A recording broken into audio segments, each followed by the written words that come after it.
Coucou les minis. Aujourd'hui, je vais vous raconter l'histoire de Daniel et comment Dieu l'a secouru de la fosse aux lions. Un roi, nommé Darius, choisit 3 chefs pour veiller sur son royaume. L'un d'eux s'appelle Daniel. Daniel aime Dieu. Il est très intelligent et fait du bon travail.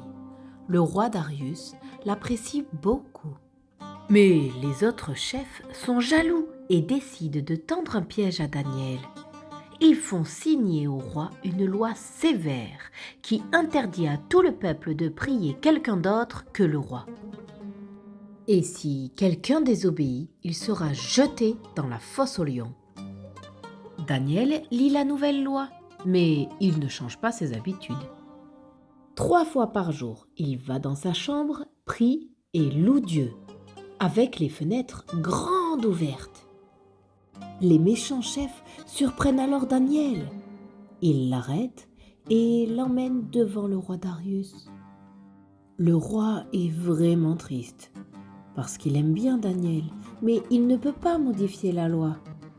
Alors, juste avant de jeter Daniel dans la fosse aux lions, il lui dit « Que le Dieu que tu sers te délivre, Daniel !»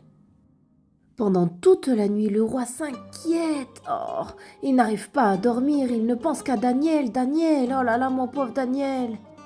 Alors que le jour se lève à peine, Darius, le roi, court à l'entrée de la fosse et crie « Daniel, Daniel, est-ce que ton Dieu t'a sauvé des lions ?» Daniel répond « Mon Dieu a envoyé son ange et fermé la gueule des lions. Ils ne m'ont pas touché car Dieu sait que je n'ai rien fait de mal. » Tout heureux, le roi Darius s'empresse de faire sortir Daniel. Il reconnaît alors que le Dieu de Daniel est celui qui sauve, qui délivre et qui fait des miracles.